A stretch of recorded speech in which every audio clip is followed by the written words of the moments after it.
13 years ago, Michael threw a copy of the divorce papers at me and said, "I've sold the house because I'm moving in with her." At that time, I couldn't quite grasp what he meant. "So, Emily, the divorce is already final. Just take Kevin and get out already," he told me.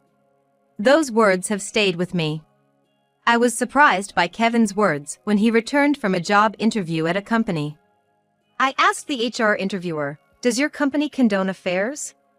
The smile that spread across his face was unlike anything I'd seen before. Apparently, the interviewer denied it. So I continued, "That's strange. Then why are you sitting there?" Indeed, the interviewer was my ex-husband, Michael. "My name is Emily, I'm 48 years old. I work at a call center for an insurance company. It's just Kevin and me in the family. We were abandoned by Michael 13 years ago. I met Michael when I was 20. I had just graduated high school and got a job as an office worker at a subsidiary of a pharmaceutical company. That's when I met Michael, who was 27 at the time and had been transferred from the main office. He seemed interested in me for some reason and started asking me out to dinner. I had just become old enough to drink. I was definitely thrilled to be asked out by an elite from the main office. After a few such occasions, we started dating and I ended up pregnant. I was shaken. I thought he would be angry and break up with me. But then, Michael proposed marriage. When we went to greet my parents, he even told my father, who was still alive at the time, "I'll make your daughter happy." Back then, marriages due to pregnancy weren't seen very positively, so we had a simple ceremony. Eventually, our son Kevin was born. Michael returned to working at the main office, and I followed him, becoming a full-time homemaker. From then on, I devoted myself to taking care of the home. When Kevin started elementary school, we bought a house with some help from Michael's family. I thought I was living a happy life. But I was turning a blind eye to the fact that Michael was coming home less and less as Kevin grew older. Having married at the young age of 20, I had no idea what a normal married life was like. I didn't even question not knowing Michael's colleagues or superiors. In retrospect, there were plenty of signs leading to our divorce. And then, on Kevin's 14th birthday, Michael left us with these words: "I've already filed for divorce and sold the house, so get out." I went from a happy 35-year-old homemaker to a single mother with a 14-year-old son overnight. When I returned to my parents' home without any notice, my brother and his wife were cold to me. By that time, my father had passed away, and the house belonged to my brother and his wife. My mother, who was around 60 at the time, was overshadowed by my strong-willed sister-in-law and my blunt nieces. Amidst all this, Kevin and I were told, "You can stay for a bit, but find a job and move out soon." Back then, I couldn't think of any job I could do immediately. A high school graduate office worker with no special skills. But still, I had to make it work somehow for me and my son, Kevin. I devoured job listings, searching for something that would pay enough to support my growing boy and me. I was lucky, though. Kevin was 14. They say it's a tough age, but he had enough sense. Much better than a mother with a baby to care for. I jumped into a call center job at an insurance company. My experience in office work helped with handling phone calls. At first, I was a contract employee, but after a few years, I managed to become a full-time employee. It was an unknown world at first, and I was exhausted both mentally and physically. But as I continued working, I realized something. How little I knew when I got divorced. I was a high school grad, and my family wasn't highly educated. That wasn't everything, but my ignorance was one reason why I ended up in financial trouble after the divorce. It was a divorce caused by infidelity. I should have demanded alimony and child support from my husband, Michael, but the thought never occurred to me. My mother and brother were the same. Well, if my brother had cared even a little, he might have suggested something, anything, from his acquaintances, but he didn't. It was only after I joined the insurance company and learned new things that I realized I had been treated unfairly. But by then, too much time had passed. That's why I wanted Kevin to go as far in his education as he wished. Knowledge and wisdom can save you. I didn't want him to end up like me. Now, 13 years later, my job, salary, and life are stable. Kevin got into a prestigious science university and even made it to the doctoral program. As a mother, it was surprising. And he even said he'd manage the tuition himself. How, in the midst of his busy studies? He found some non-repayable scholarships and secured them for himself. I just had to sign the parents section. 4 years in university, 5 in grad school. He excelled and even got scouted by various companies. Like the saying goes, a bulk hen lays white eggs. Kevin's future must be bright. But sometimes, I'm reminded of that day. The day Michael left me. It still swirls darkly in my mind. It was so sudden. Michael came home, faced me and Kevin, and tossed a crumpled piece of paper at us. It was a copy of the divorce papers. I didn't remember signing them. But my name was written on it in handwriting similar to mine. When I asked what he meant, Michael said, "I've sold the house because I'm moving in with her." I couldn't understand what he meant. The divorce was completely out of the blue for me. "So, Emily, the divorce is already final. Just take Kevin and leave." He threatened not to be lenient if we didn't leave within 3 days. I was 35 at the time, having been just a homemaker for 14 years. I didn't know what to do and headed to my parents' house. Michael's voice still rings in my ears. Maybe I should forget it. After all, Kevin and I are living a fairly settled life now. It's not lingering attachment. It's frustration at my past helplessness and resentment towards Michael. Now I know I could do something about it. Then one lazy weekend, when I decided to sleep in, my phone's ringtone echoed. The number on the screen wasn't registered, so I decided to ignore it and went back to bed. But the call kept coming, breaking and resuming. Eventually, I heard a voice from the voicemail. It was my ex-mother-in-law. Repeating, "Please let me speak to your son." I wondered what she meant, but I decided not to answer directly. Later in the evening, Kevin returned home in a suit. When I mentioned the call, he burst into laughter, so she did come after all. He laughed so hard, shaking and banging on the table, tears in his eyes. "Kevin, what have you done?" "It's a job interview at the company today, right? I told you that, didn't I?" "Liar! Tell your mother the truth." "It's not exactly a lie," Kevin began, explaining what had happened that day. The interview was indeed a fact. He had been scouted by a pharmaceutical company he'd been in contact with for some time. But the problem was the company itself. The pharmaceutical company he mentioned was the same one where I used to work as an office clerk in a subsidiary. It's not a coincidence," Kevin said casually. "By the way, the HR manager who conducted the interview was Michael Smith." "What did you say?" "Funny thing is, this guy had no idea I was his son." "You realized it?" "Of course. After all, I didn't need such an interview in the first place." "Why?" "This company came scouting for me, so there was no need for an interview." "But as HR manager, he must have seen your resume, right?" "He must have. But my appearance has changed a lot since middle school, right? Hairstyle, vibe, all that." "Well, that's true." 13 years is a long time. Plus, I doubt he even remembered my face from back then. Now that he mentioned it, that was true. I had been so absorbed in my own thoughts, forgetting that Kevin had also become distant from Michael. More importantly, seeing my current address and academic background, even with the same name, he wouldn't realize I'm his son. That might be true. 13 years ago, in his second year of middle school, Kevin had been, at best, slightly above average in his class. But after our divorce and his transfer to a new school, he began studying unusually hard. His grades suddenly shot to the top. He went to a high school that matched his academic performance, maintaining nearly the top spot in the science classes. Then he attended a prestigious national university. Recommended by a professor in his third year, He went straight through 5 years of graduate school. From his master's to his doctorate, achieving significant accomplishments in complex fields that I didn't quite understand. The scouting was due to these achievements, desired by several companies in the chemical and physical sciences. In other words, I was the one choosing them, Kevin said nonchalantly.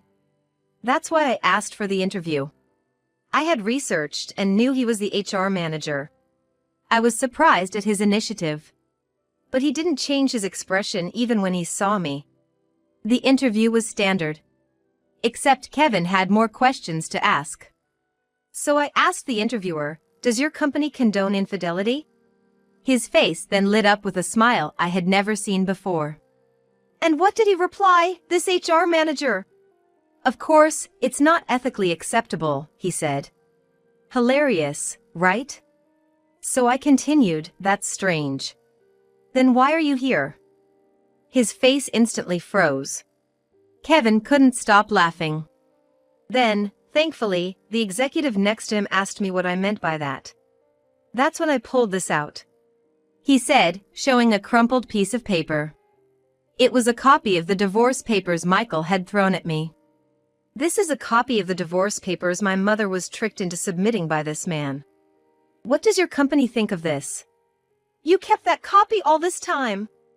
I thought I had thrown it away. In fact, I was sure I had. I didn't want to see it. I thought I had to throw everything away and leave. Yeah, I picked it up after you threw it away. That's why it's all wrinkled like this, kept in a clear file. I thought it should never be lost. Why? Because this is evidence of what he did to you and of forging a private document. Oh! That's not all. There's forgery of private documents, and, well, other things. Plus, the divorce papers themselves were invalid at that time, so if he married another woman, it would be bigamy. Bigamy? I'm not an expert, so I asked a friend from the law department at university about it, whether this could be a crime. A crime? Yeah. A clear crime.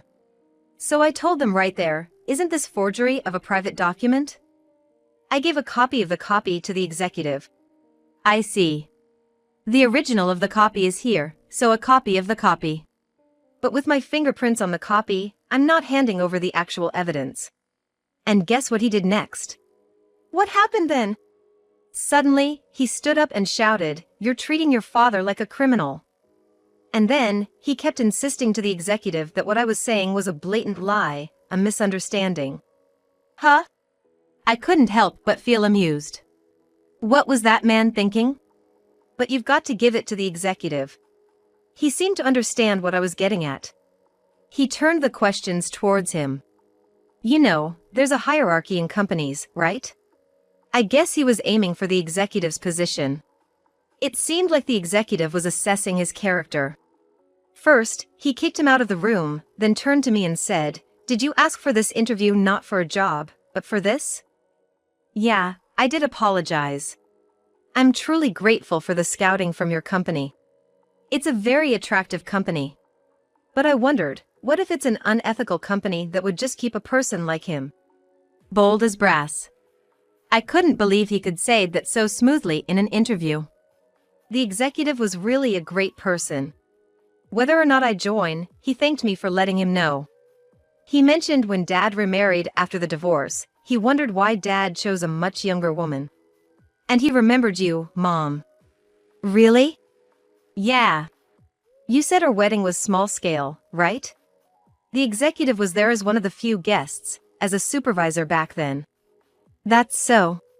But he said that Dad had been telling everyone around him that he was the one cheated on, but he didn't ask for alimony and just divorced. However, the executive had his doubts about why Dad didn't take custody of me. He guessed it might be me from the photo and the name. What? At that time, you didn't have the knowledge to fight back, so we were thrown out. That's true. I'm so sorry. If it were now, I'd definitely fight with a lawyer, but back then, It's okay. I know you were a full-time homemaker before being suddenly thrown out and had to start working to raise me. Mom, I don't remember much about Dad.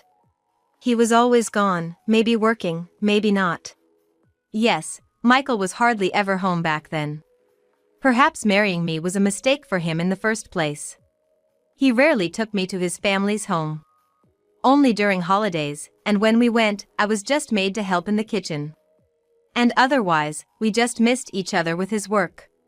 He said he bought a house, but he decided it, and suddenly we were living there. I realized in elementary school that our family was different. So I acted out a bit back then. What? You did? Yeah, an early case of teenage rebellion. So right when I entered middle school, I sensed there was another woman. What are you saying? I didn't tell you because I thought it would make you sad.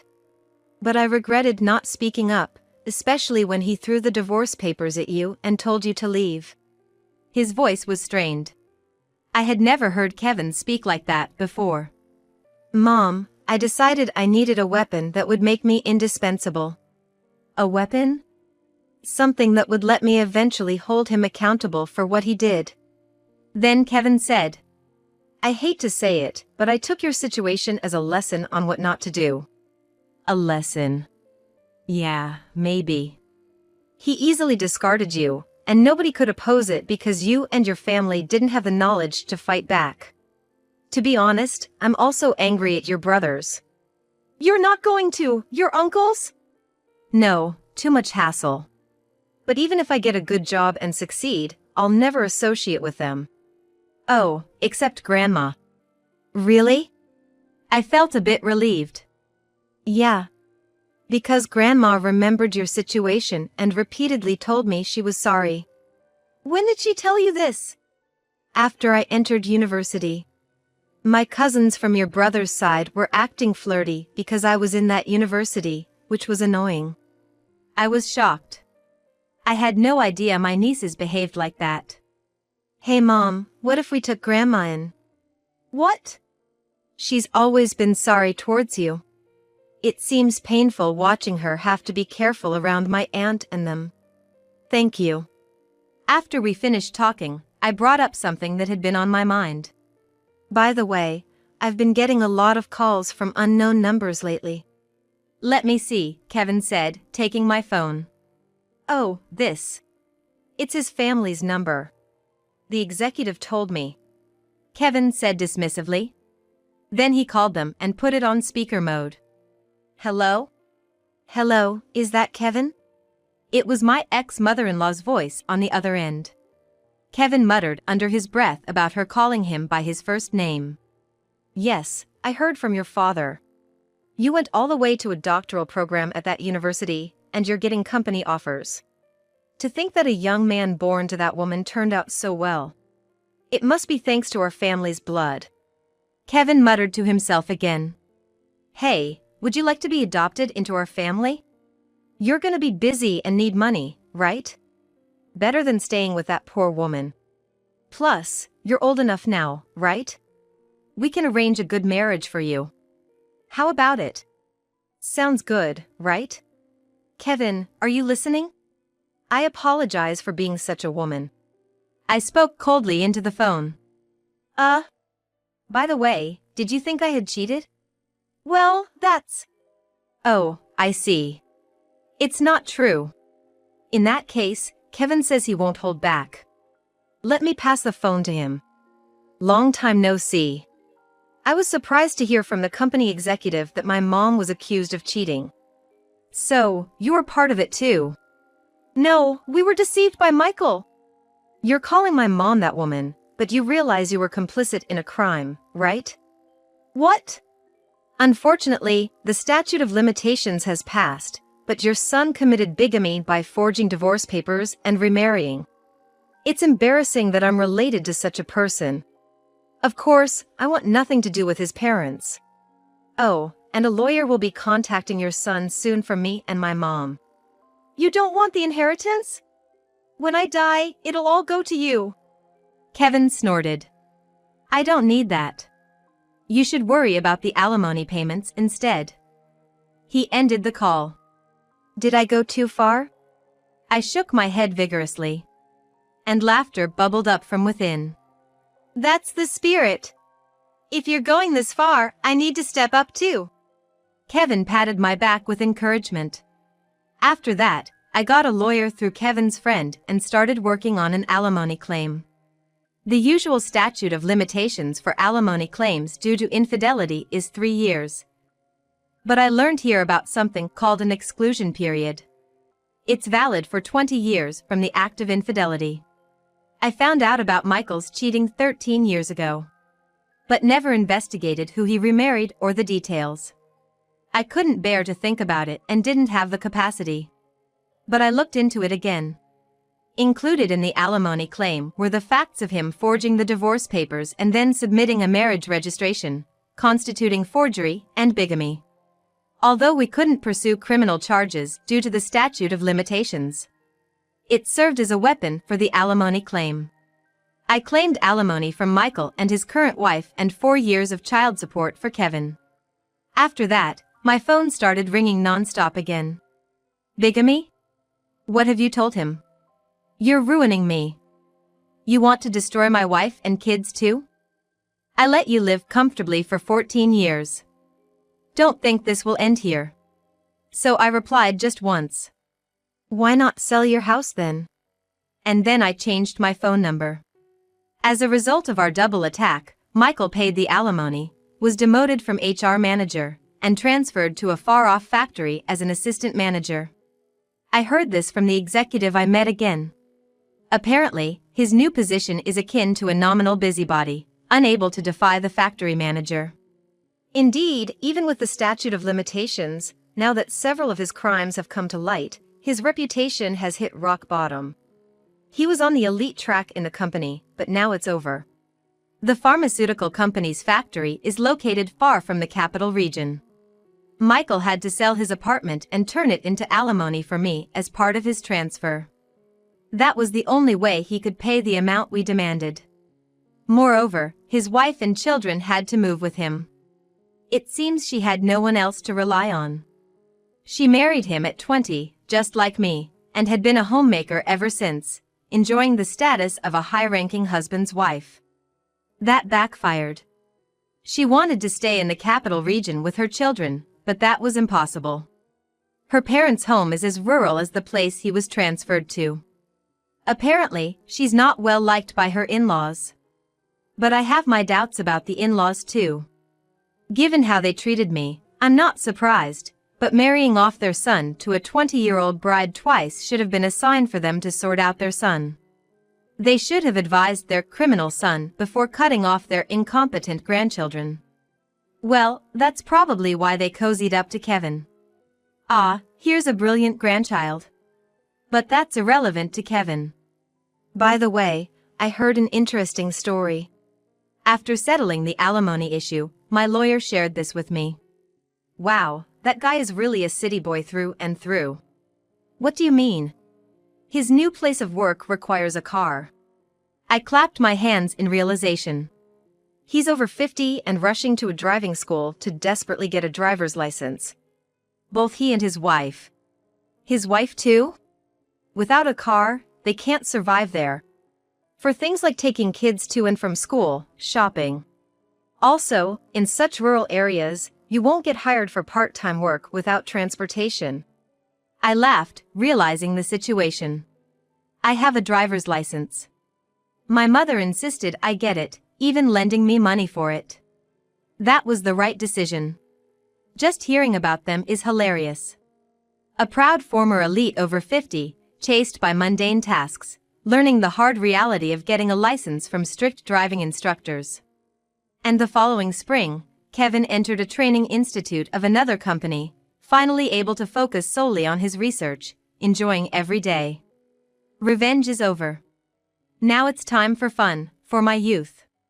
Well, an early marriage isn't always good, right? My mother, who now lives with us, often muses. Exactly. Kevin, who never had time for a girlfriend, now has the chance to find someone right for him. With Kevin's employment, we moved to a slightly bigger place, roughly midway between our workplaces. For a while, the three of us want to peacefully enjoy these long-awaited days.